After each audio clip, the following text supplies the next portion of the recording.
Hi, and welcome to the Hempville CBD podcast. My name is Ben Cooey, owner and operator of the store Hempville CBD in South Haven, Mississippi, and also the website www.hempvillecbd.com.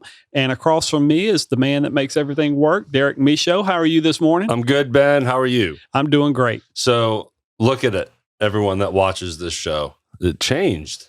Yes, So the new studio. It is. It's been a work in progress. And it was, as we discussed, this is the very first filming in the upgraded corner. Before, you would see the window behind us. Oh, yeah. Now we got rid of all the And you'd natural have lighting. light coming in man. and everything else. When I edit these episodes, I cringe. So, but it is what it is, everyone. A lesson to those podcasters out there. You know, just go. Keep doing and just keep upgrading. So thanks for being here, Ben, as always. And as always, I'm always here and excited to hear what you have to talk about. Well, today we're going to talk about some of the scary things that I see on the market. And some of this is going to be a repeat of some of our information in some of our other podcasts. Some of it's new. But to kind of set this up, 2024 is a big year for the CBD THC market. I mean, big year. And one of the things that's going to make it so big is sometime this year, they're going to come out with the new 2024 Farm Bill, which is going to replace the old 2018 Farm Bill, which made all of this stuff legal and for shops like mine to exist. So we're very eager to see what that bill is going to come up with. Now, we've heard things we don't know when it's going to come out because they keep pushing the date back. 2, we don't know what's going to be in it because we hear everything from they're going to make everything legal to they're going to restrict everything and everything in between. It's all rumors at this point, right? Correct. Yeah. The one thing that's exciting me about it is the FDA, and we had said this earlier, the FDA and the Department of Health and Human Services have recommended to the DEA that cannabis be taken off or lose its Section 1 status and be moved to Section 3. Is that a good thing? That's huge for us, or at least I believe it's huge. And the reason why Section 1 means it's highly abusive drug and it has no medical value at all. Now, we know the science, as if you've listened to other podcasts on the studies that I've referenced, the science states the complete opposite. The science is this does have medical value and it has a very low abuse rate to where it's non-addictive. So moving it to that category, I feel 1, gives us legitimacy. 2, it proves everything that I was told as a kid was pretty much a lie. But there are a lot of people on the sidelines that are like everybody else, like I was 4 years ago. Man, I've heard of these things, but I don't know much about them. I don't know how much I trust them because my knowledge isn't that good. And there's not a lot of knowledge out there unless you really look hard for it. The only knowledge most people get is from a friend that used to smoke weed and you're like, and Hempville CBD podcast. Yeah. And the Hempville CBD podcast. That's right. But most people who aren't listening to the Hempville CBD podcast, they should be. Come on. They should be. They know somebody that's probably been smoking weed their whole lives. And they're like, I don't want to take medical advice from him. Yeah. He's a great guy. Yeah. But he's not a doctor. So when the FDA, if the DEA has full control of this, but the FDA has recommended it, if they can move it to Section 3 and back up everything that we know, hey, it has medical value and it's non-addictive, I think a lot of people off the sidelines will then start looking at this saying, this might be a better alternative than all the prescriptions. Because when you get to be my age, your mid-50s, and this is one of the things that you look really good for mid-50. Well, thank you. You're in way better shape than I am. For a man that has nothing but daughters, I'm outnumbered completely at home. But when you get to be in your mid-50s, you're looking down a road of a lot of prescription medications later on down the road, simply because nature and time is going to take its course and it's just going to happen. Or how can I manage my life without going down that road? And that's what CBD and THC has done for me. And that's why I have the business and the podcast. And when you're staring down those two roads, the prescription road, that's it's always going to be there. Mm-hmm. The CBD THC road is a new avenue that has been there forever, but it has been blocked off. And now it's open. But, people want a map. They want to know where they're going. They don't want to walk in blindly. That's kind of what moving it to a Section 3 is going to do for us, or at least that's what I think. It truly legitimizes it. Correct. And, for 40 years, it's been told, hey, this is highly addictive. It's bad for you. It's bad for you. It's bad for you. Well, it turns out it's not as bad as it's actually, when you look at the alternatives, this is the number one thing that's good for you. Yeah. At the top of the list, and then the other things fall in behind it. I mean, we're trying to unwind decades of, negative talk. Correct. About cannabis. Correct. So that's a big job to try to unwind that, but I think it's making strides, isn't it? It is, and it's kind of like I talked to an old friend of mine last night, and they said, well, not that I was trying to convince them to do it. They just knew I had this shut the store that I have. Mm-hmm. And she goes, well, with my religion, we can't do anything like that. And I told her, I said, I get it. I get it. But you need to realize your religion, it's against caffeine, alcohol, but those things are all bad for you. And I understand why it's against, let's say, cannabis, CBD, THC. But at the same time, God gave us this plant. And at the same time, you and I both believe everything that we need is on this earth.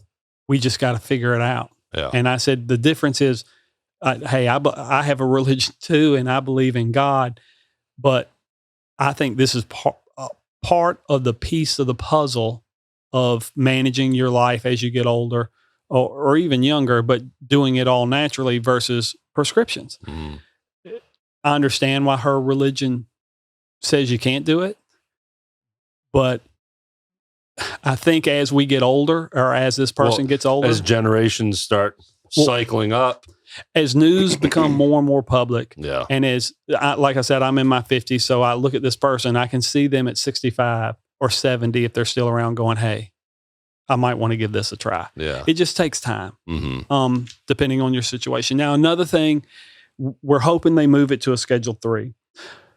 And I can't believe these words are coming out of my mouth. I'm hoping the government, which is notorious for whatever it touches goes bad. Yeah. I'm hoping they provide some regulation right now. And that regulation is a problem either way, meaning government tends to overregulate and that kills businesses. But anytime there's no regulation like there is now, because the FDA does not regulate CBD, it lists all these cannabinoids as supplements. And so therefore they don't regulate them. And therefore the market is a wild, wild west. Yeah. That's the reason for the podcast today, because I see so many bad things come through our store from other stores. And so I want them to provide some guide rails to where, hey, these cannabinoids are available. You have easy access to them, but we got to have some laws and regulations for what the wholesalers and the retailers are doing, because we're going to get into a lot of the bad stuff, and you'll see why it needs to get out of the market. Yeah. And the only way this is going to get out of the market is through some type of regulation. And we've gone deeper into that topic in some past episodes. So yes. I implore you all to go look through the archives. We go deeper into that. But this comes, and this idea stems from a recent experience, correct? It does. Before I get there, though, what I see in the market, because there's no regulation, is a lot of bad players. And what I mean by bad players is I see a lot of watered down products, a lot of mislabeling of products, meaning what's on that label is not what's in the product. I also see a lot of counterfeit products, where I've actually seen where a vape shop was selling the same product I was selling under my wholesale cost. And I'm like, there's no way. There's no way that's happening. So I call my wholesaler and I tell him about it. And I said, hey, how is this happening? And he got on his computer and he goes, you are the only person that buys our product within like a 40-mile radius of where you are. So he goes, there's nobody in our company that even services that customer or ships the product to him. So we did a little more digging. And what a lot of the vape shops do is they're buying from warehouses who have gotten this product dirt cheap because it's gotten old. And so they can sell it dirt cheap, and then the vape shop or gas station can get it and then sell it at a much lower price. But even at that, they would not be able to get under my wholesale cost. The way this guy was doing it was he had Xeroxed off, or he had a good printer, but he had printed off the labels that this product had on their product. And I don't know what he was doing, but he was sticking that label on let's say something he was making or maybe another product and selling it as the high grade company when really it was low grade stuff. I see that a lot. That's awful. That's such bad business. Well, this comes down, a lot of what this will come down to is you're in it for the money. And people will say, well, Hempfield's in it for the money. No, we're in it. Now we have to make money. We have to exist. We got to exist. We got to pay the bills and we got to grow. So yes, I'm in it to make money, but I'm not in it for the money. And the difference is a person like me who's in it to make money, I realize, hey, this is an opportunity. I got to make money to keep it going. But what got me into this business was not money. I got money. I bought a Domino's pizza franchise one time for $1. Wow. And that's a whole completely separate story. That sounds like good business there. But I've owned a Domino's pizza, which I purchased for $1. I owned a liquor store, which I purchased the whole liquor store for $2,500. Damn, dude. It was a liquor store that this podcast costs more than that. Yeah, I know. It was a liquor store that was on its last leg. Yeah. And so, and I could see the problems with it. And a part of it was capital. So I went in there and provided the capital and owned 50% of the business, and we built that up. And then I've had a successful landscaping business as well. So, I mean, I got the money. I got into this simply because I wanted to help people, and I saw it as a better avenue for me. And if it's a better avenue for me, why am I going to, and I think it's helping me, why would I keep that a secret? I'd want to tell that to everybody. I mean, you came in with great intentions, and, it's almost like a life mission for you now. That's kind of how I feel about it when I'm getting to know you. You really, really see the quality of this new cannabis world, Delta THCA. I do. But it's bigger than that. I think when you get older, I think when you're young, you're thinking through a smaller window about yourself and how are you going to survive. I think when you get into your 50s and 60s, and it's not about financial survival, but when you're young, it's about financial survival. When you're older, it's just about, hey, quality of life, because things are falling apart on you because you're older. And if you can ever find something that can help with that, I mean, like I go to the gym every morning. I hate to see people walking around with hip replacements or terrible arthritis or stress beyond belief. These products help. And I think when you're older, you're like, look, when you see somebody like that, you're like, hey, I got something that works, and I think this would be good for you. And you like to pass that information along. That's kind of what got me into the business. Yes, sir. Let's start with what you've heard me say over and over again. Do not buy your product at a gas station or vape shop. And I'm warning you about that because I know how that business works. That doesn't mean the owners are bad people. I know a lot of gas station vape shop owners that are awesome people, family people. It's more about business. But it's more about business. And here's why. Their business, one, most of those people are not users of the product. Right. All right. Either because of their religion or lifestyle. They're just trying to fill up a shelf. Correct. The other is, if you're not using the product, you're not knowledgeable about the product. None of those people, none of them went to go study the product, take courses, pay thousands of dollars to take these courses and do that. Now, I didn't go to a college. I went to college and got a degree, but colleges didn't offer studies on this.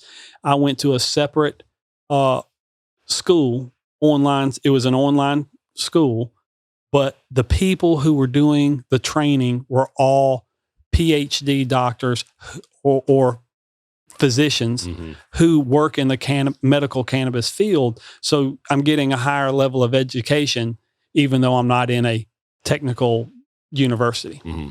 So you got owners of the store that don't use the product. They're not knowledgeable on the product, and they don't vet the companies or the products that they bring in.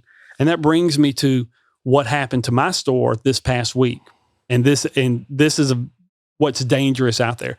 The first question, we've had stories about the guys in the trucks. In 2019, people in trucks, farmers were driving around the shops like mine trying to sell bud. Vape shops, gas stations bought it. Shops like me did not. The reason why, I don't know where that bud's coming from. I don't know if it's been tested. I don't know how you grew it, where you grew it, what pesticides you used on it. Nothing. They were just coming in. Everybody has the same sales pitch. I got the best bud in the world. We can't keep it in stock, blah, blah, blah. Well, if that's true, why are you driving around in your truck trying to sell it to me? But I know what's happened. These are farmers. They mean well. They've grown bud, but in 2019, when all this kind of became legal, everybody jumped in the market thinking they're going to make $1 million. Nobody had a business plan. And so now they're stuck with a bunch of stuff they've grown and they can't unload it. Yeah. The reason I didn't want it in my shop is because I didn't have any information on it. I don't want to pass that on to my customer.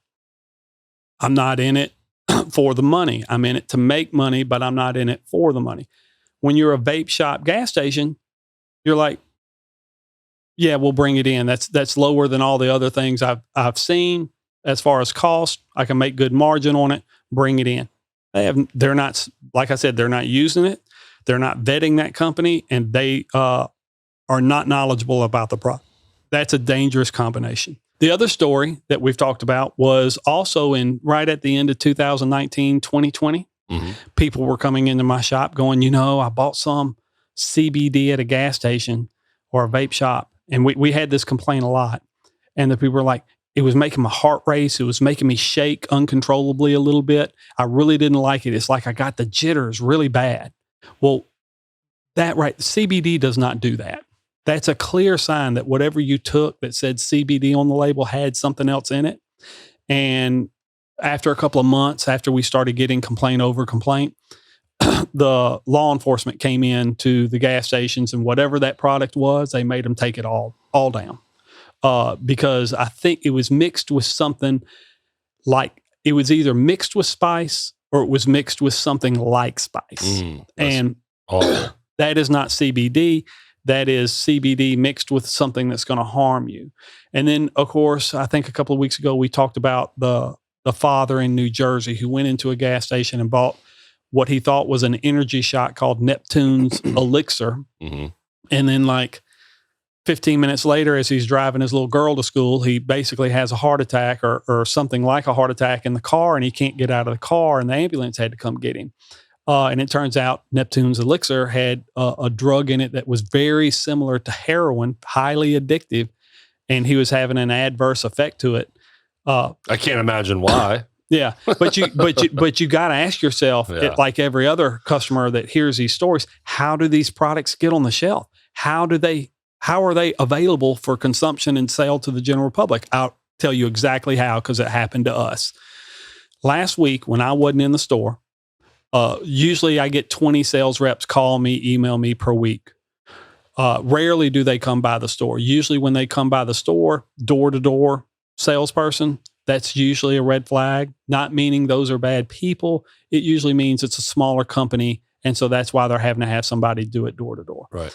She comes in. I'm not there. She asks if we sell Kratom. And my manager says, no, we don't sell Kratom. She goes, well, we got this new Kratom product and we want to put it on your shelves. And she had a nice display full of product. And she goes, yeah, let me just put it on the shelf and take a picture of it. And when you run out, just call me and we'll give you some more. This is $700 worth of product that I'm giving you for free so that you can sell and do that. That happens. What happened in my store happens in gas stations and vape shops every single day. My manager calls me and says, hey, he tells me what happens. And I said, look, And he goes, look, the only reason I let her put it up is I didn't want to argue with her in front of customers. So I kind of let her do her thing because she wasn't listening to me. She was pushy. I told her we don't want to sell kratom, but she still insisted.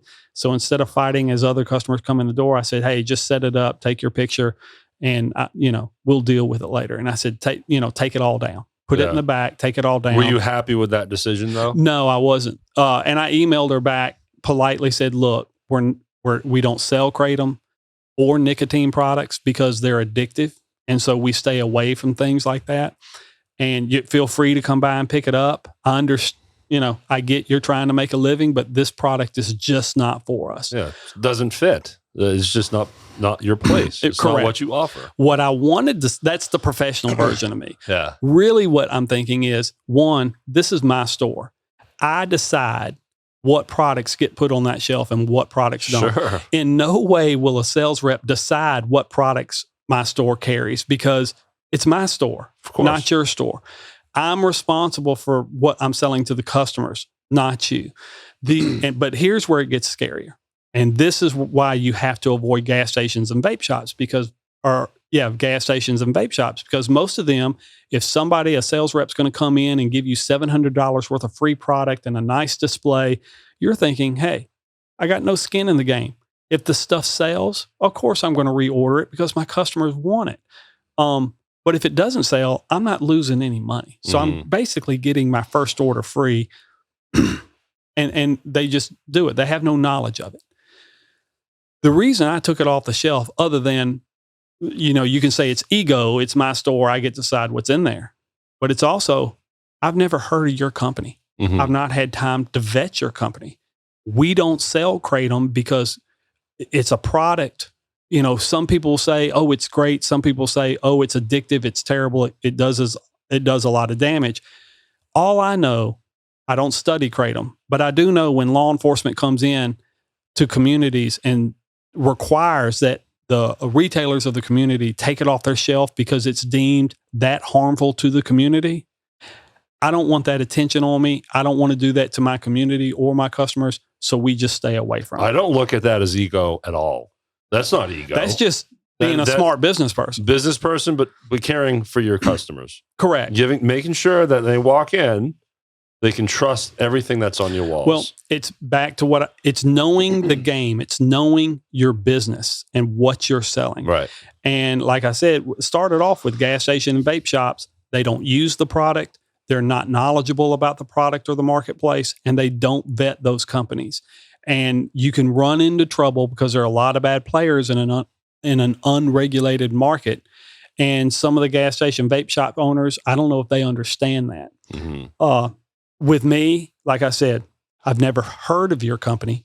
I've not had time to vet your company. We don't sell that product anyway, and we don't want to sell it. I have no earthly idea what's in it. And I hadn't had a chance to do any research, and now you decided as a sales rep to put that on my counter and maybe have a customer buy it just because it's free to me. Yeah. No. So that's why when I say stay away from gas stations and vape shops, that is that type of sales, how products get on the shelves. That's what you need to stay away from. And when you told the story, I heard a trigger word in there. What's that? Or a moment where it really showed a lot of confidence from this person because she said, when you sell out, correct, let me know. And that's a lot of confidence. Well, but it's hot air. Well, no, not she knows what she's talking about. Well, she's probably right, but if she's doing that. She's saying those words for a reason. If it's one, it's a sales pitch. When you sell out, so you're thinking, oh, I'm going to make money on this. Yeah. The other thing is, if it's an addictive drug, she knows I'm going to sell out because she knows whoever buys it is going to come back and repeat. Yeah. Just like that Neptune elixir, where the drug that was in it was highly addictive.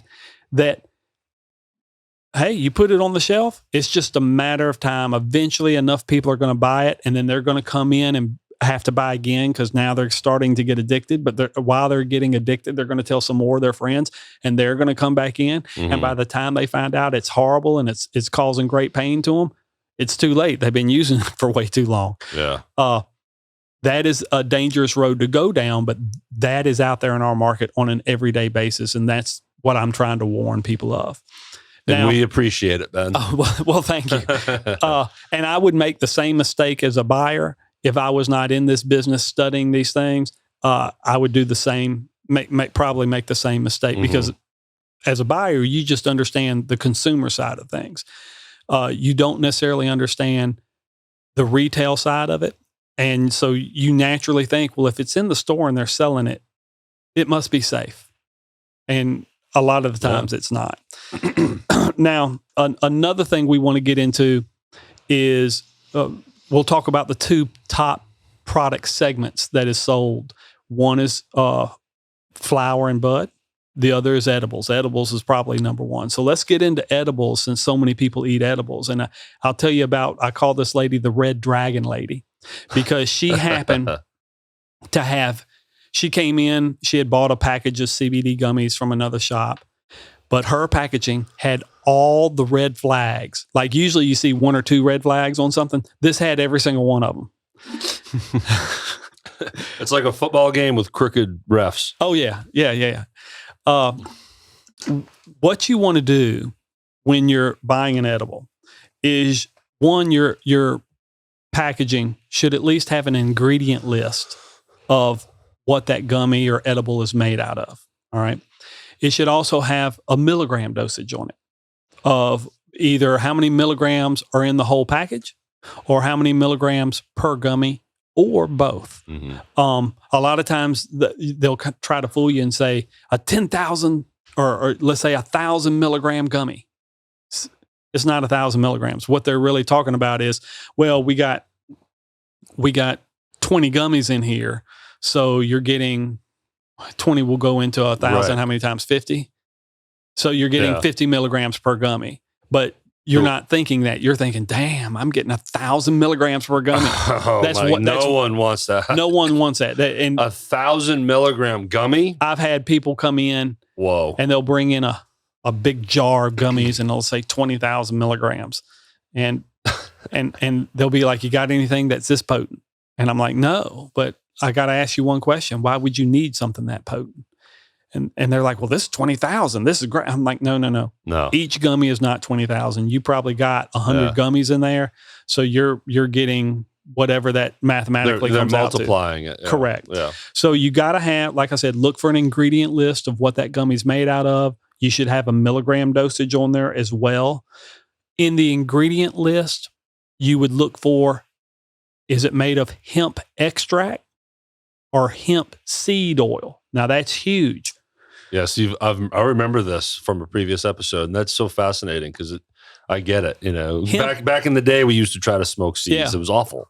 Well, people don't understand the difference, and the difference is hemp extract is where they have actually grown the plant and withdrawn the cannabinoids out of the bud and the stem, and they've made a product with it. Mm-hmm. Hemp seed oil is when they've taken the seed of the plant, they've ground it down into an oil, and then they inject that oil into a product. And people say, well, it's the same thing. It's not the same thing. They can put CBD on the label with a hemp seed oil makeup because there is small amounts of CBD in that oil or that seed. Mm-hmm. But there's not enough to really do you any good. That is why generally if you see a product that normally sells for, because we have this all the time, how come you sell CBD oil for $45 a bottle and at Walmart they're selling it for $25? Guarantee you and I know this for a fact, the one at Walmart is made of hemp seed oil. There's a reason why it's $25, and there's a reason why you're in my shop telling me you bought this at Walmart and it doesn't work, and you want to know why. And you want to know why. Sure. I just got to look at the ingredient list, and that tells me all I need to know. Mm-hmm.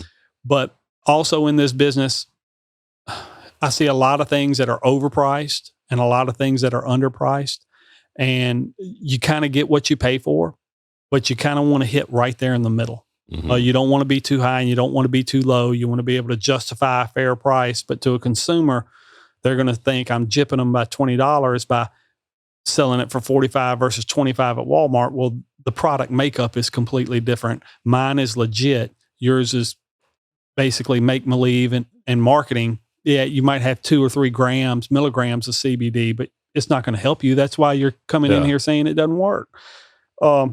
They give you enough to make it okay. Yeah, it's CBD. Correct. So they can honestly say, yeah, this is CBD, but it's the lowest grade you could ever find. And all of these things affect the price too. The hemp oil versus seed oil affect price.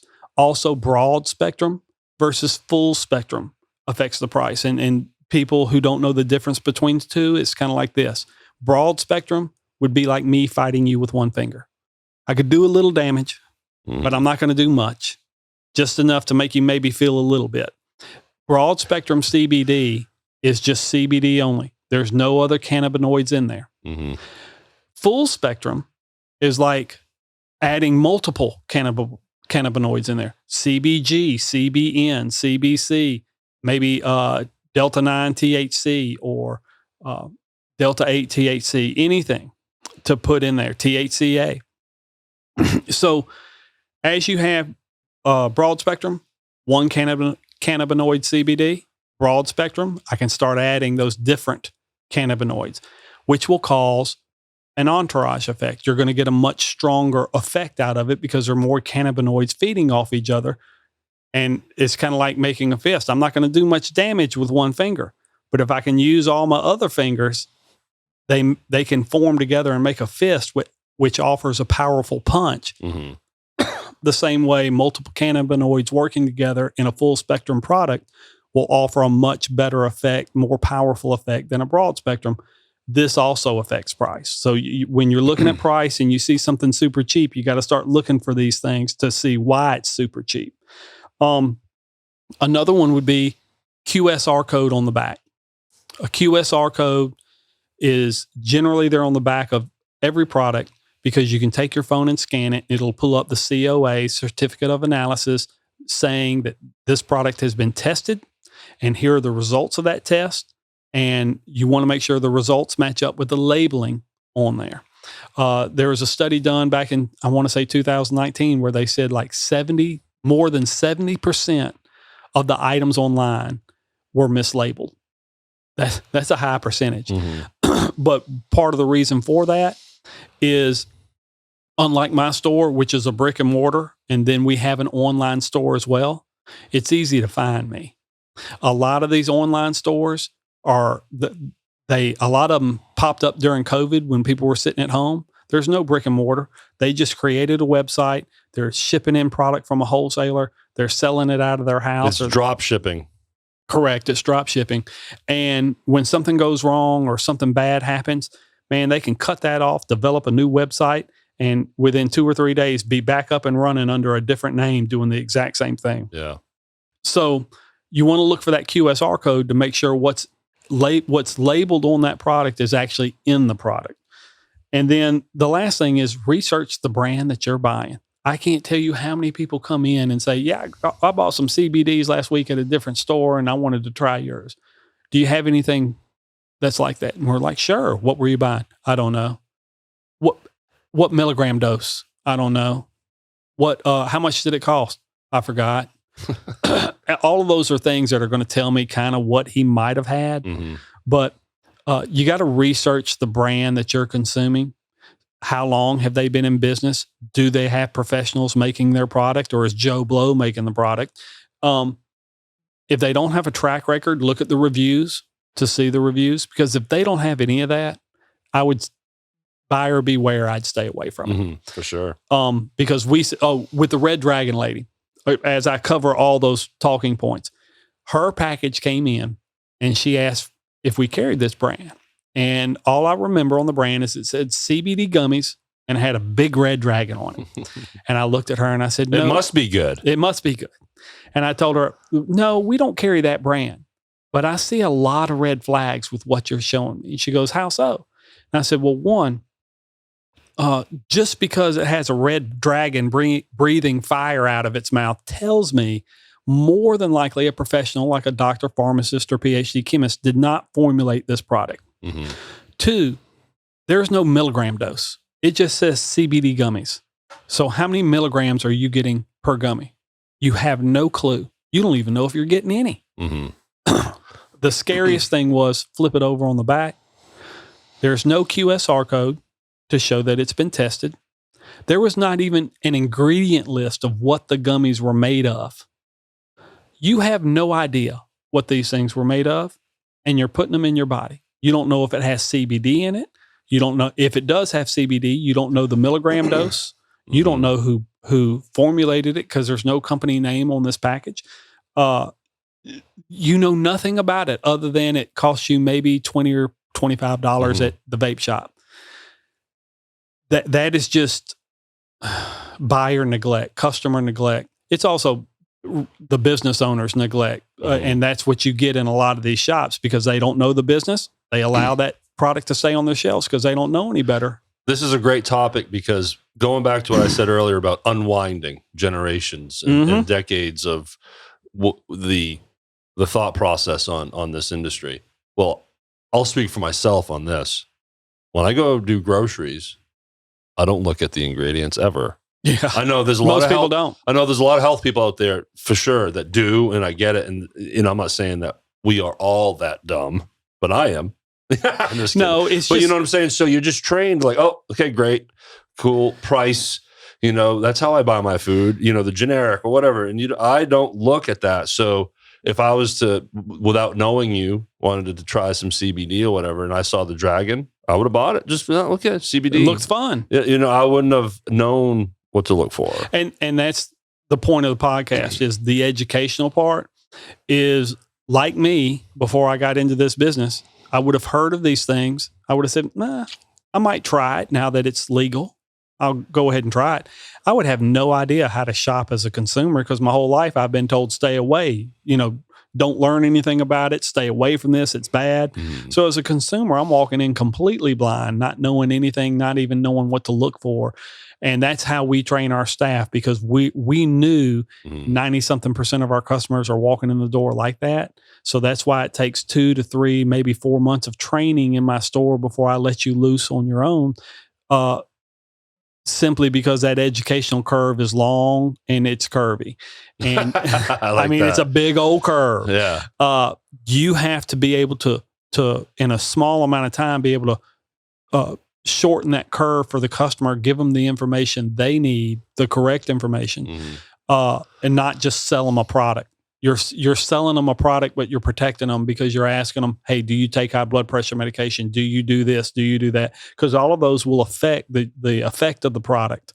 And for those of you that don't know that are listening, going, I take blood pressure medication. What's the problem? It's simply this. CBD and blood pressure cause the heart rate to drop. They both do the same job because they're calming you down. Do not take them at the same time. If they metabolize the same time in your body, the CBD could cause your heart rate to drop too low and you'll feel like passing out. What we always advise people to do is take your blood pressure medication first, wait at least an hour before you take your CBD. Granted, they're both in your body at the same time, but they did metabolize at the same time. So you're not going to have that bottoming out effect. But that is the difference. You know, that's an example of a difference between somebody behind the counter that knows what they're doing and knows their product and knows their business, and that person at the gas station or vape shop that's like, yeah, here, take this. It'll lower your blood pressure, relax you, make you feel good. And they don't get into the other side, the dangerous part of maybe what you might be doing. Well, prescription medicine, you know, they'll sometimes advise, hey, you're on these different meds, spread them out. Take this in the morning, take this at night. Because, correct. You know, so that's not new. It's okay for them to do that and say that. But, right. You know, so I say that because I'm afraid people might hear that and be like, oh, well, that makes it sound dangerous.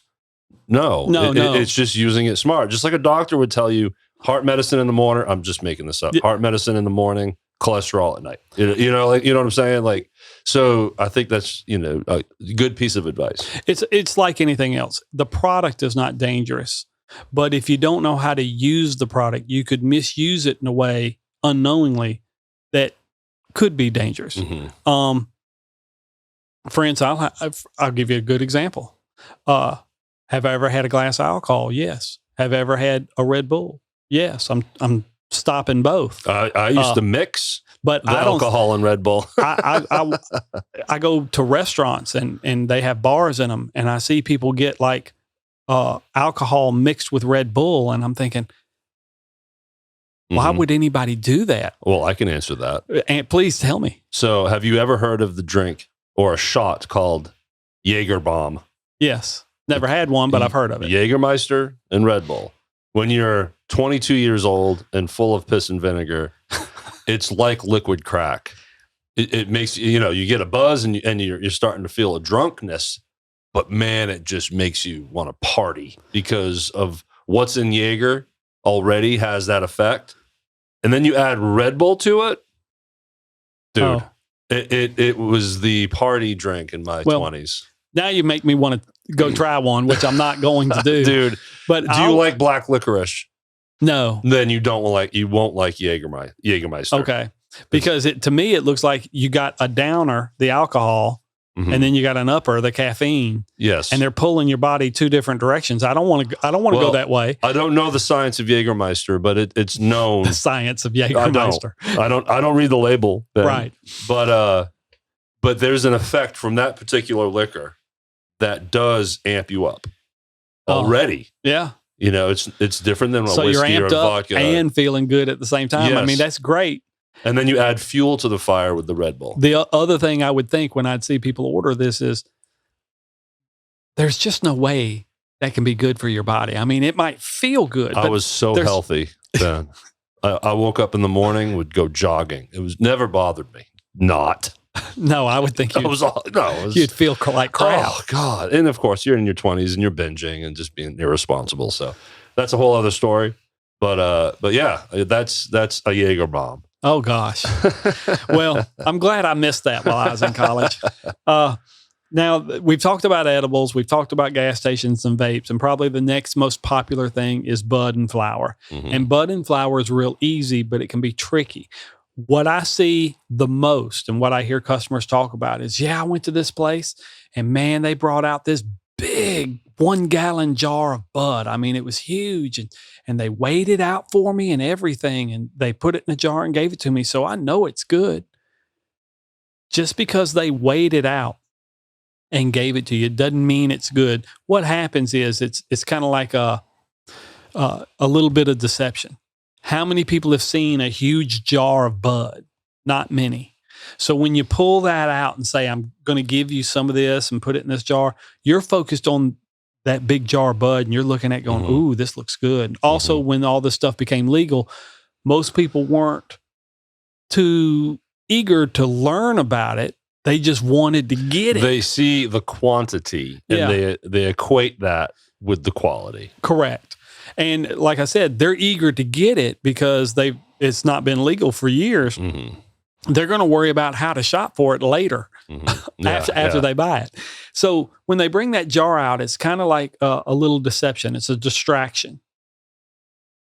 When that happens, there's no strain written on the jar, no name written on the jar. What are you buying? Are you buying a sativa, a hybrid, an indica? Because depending on what time of day it is and depending on what your needs are, all of them do different things. That's important for me. I mean, I've said before, I'm a user of the THCA Delta 8 cannabis products. And we were actually talking about it before the show. Yeah. I have one that, is more energetic, if you will, and then I have a nightcap. You have one that kind of gets you ready for sleep. Yeah. And then you got one to where, hey, it's going to open up that mind and let you be creative and do things you wouldn't normally do or think of when you're working. But you would need to know what family is it coming from. You'd also need to know the name. Is it Top Gun? Is it Future Haze, Pineapple Breeze, Oreo Blizzard? The reason why you would need to know the name is you can get online and Google the name and what strain it is, and Google's going to tell you, hey, this is a hybrid bud, or this is a sativa bud mixed with this bud and this bud, because a lot of these buds, the way they get these different names is they're crossbreeding different strains of bud. So you get the crossbreed information in there too, and that's important. Mm-hmm. So you should get at least a label with a name and a strain on it at a bare minimum. But with flower, You also need a dosage amount as well, but it's different in bud and flower than it is in edibles. In edibles and tinctures, they do it on a milligram basis. With flower and bud, they do it on a percentage basis. So you should have a percentage of what cannabinoid is in there. Like if you're buying CBD or if you're buying THC or THCA, you should have a percentage of that cannabinoid in that bud. If you don't, then you have no idea. Not only do you not know the name or strain that you're buying, you have no idea how potent it is. And potency is important too, because too low, it's not going to do anything. And sometimes the high numbers will get you in trouble. And I'll give you an example. We sell, this is what I see on the market today. I like to sell stuff in between, let's say 35% to 40, maybe 45% THCA. That seems to be the sweet spot that we've seen for our customers. There is some that is higher, stuff that's been coated with keef and stuff like that. But as you get higher up, let's say 70%, 80%, 90%, that's really not bud anymore. That's a completely different product because natural bud doesn't have anything close to that percentage in it. So you've now manipulated something that's natural and made it super, super, super, super strong. Well, it's like anything else. Too much of a good thing eventually becomes a bad thing very quickly.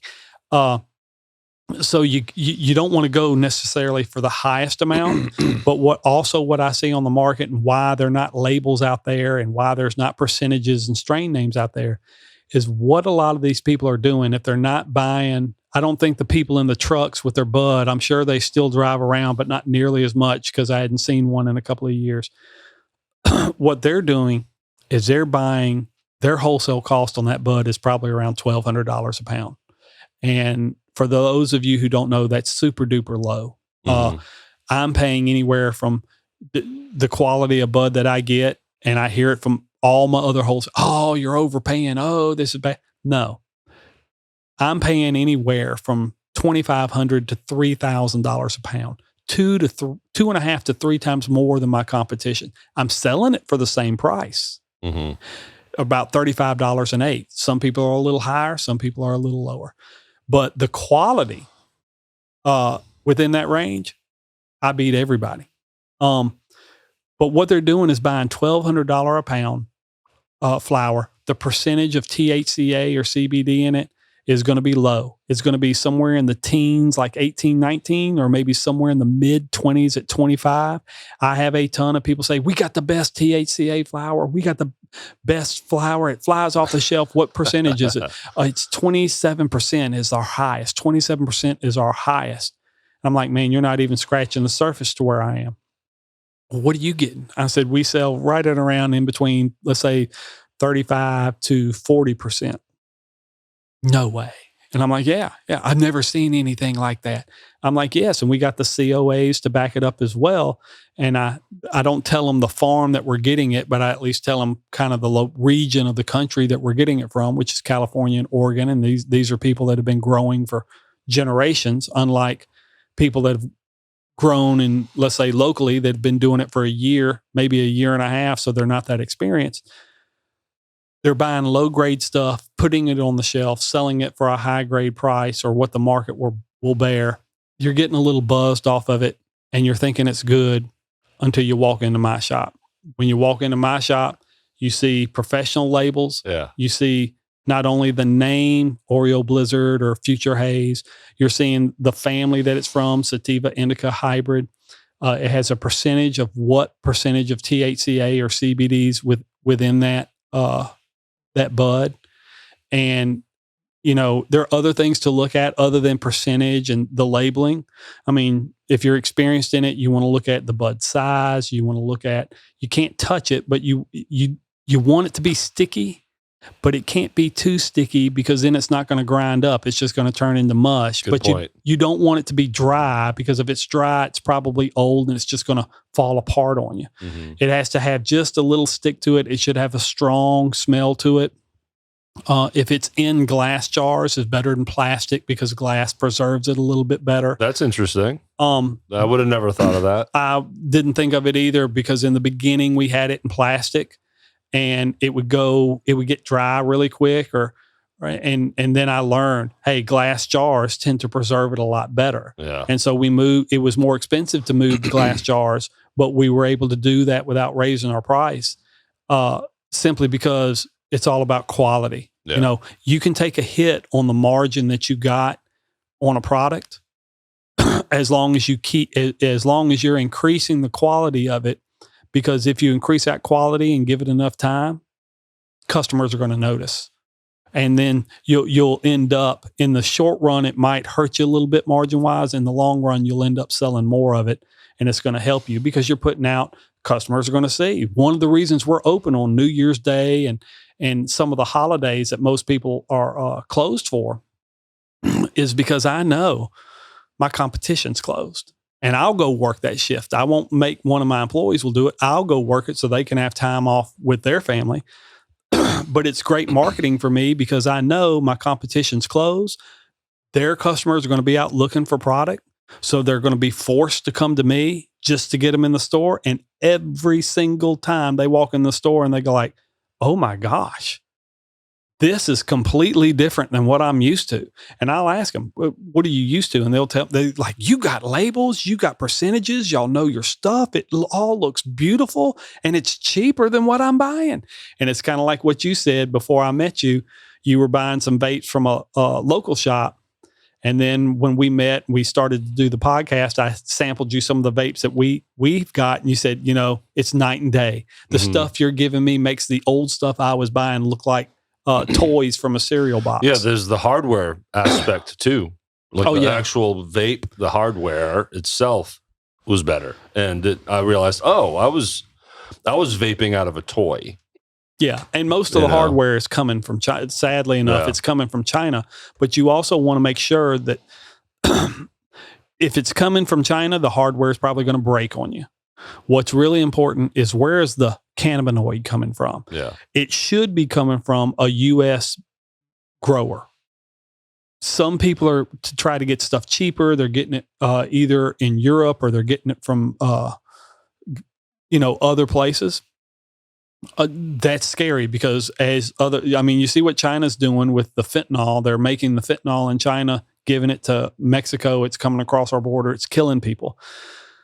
You don't think they do the same thing with THC and hemp oil and stuff like that? Sure, they would. Yeah. If there's money for it, and there is a market for it. So sure, they would do that. So you want to make sure what's in that vape pen or what's in that gummy, it's coming from America and it's grown by an American farmer. That way, if you ever have a problem with it, you can trace it back. If it's coming from another country, you're going to have trouble tracing it back. And that's what the QSR code and the COAs, that's how it's all connected together. And that's what you need to look for as a consumer. And if you don't know that, the person behind the counter should be able to recognize that you don't know it and help you with it if there's an issue. That's why we buy our products from American companies. A lot of them are veteran owned.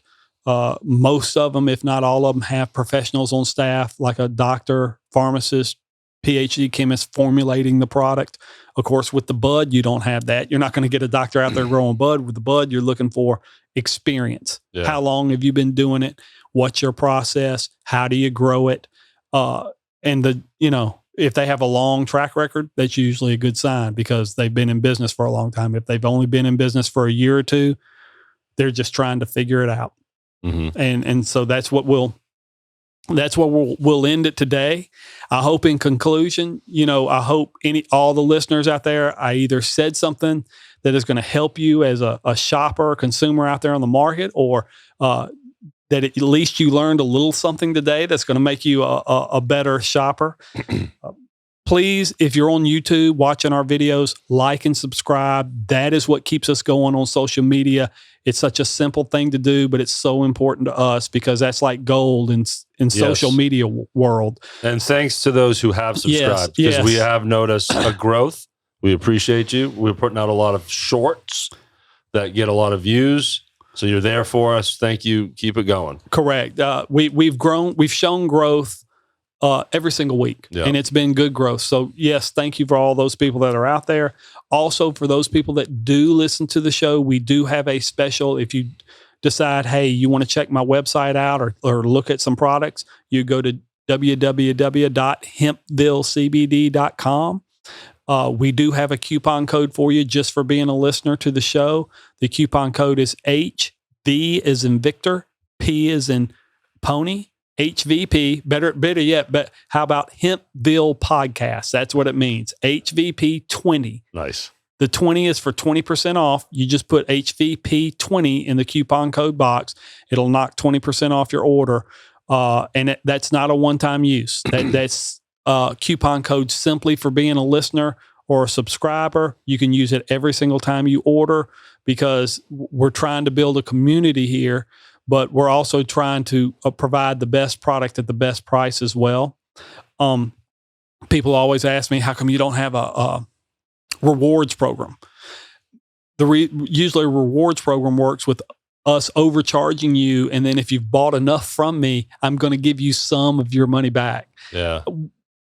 We don't get into that. Yeah. It's just too many marketing games to play. For sure. We just simply try to give you the highest quality product at the lowest price on the front end, instead of having you buy 10 or 12 different things from me and then me giving you like $5 or $10 off. Yes. So that's kind of how the coupon code works. And remember, Hempville CBD, hemp stands for help educate more people. Ville stands for, hey, we all live in the same community. It's the Hempville community. So we should all be looking out after each other. Thank you, and I'll talk to you next week.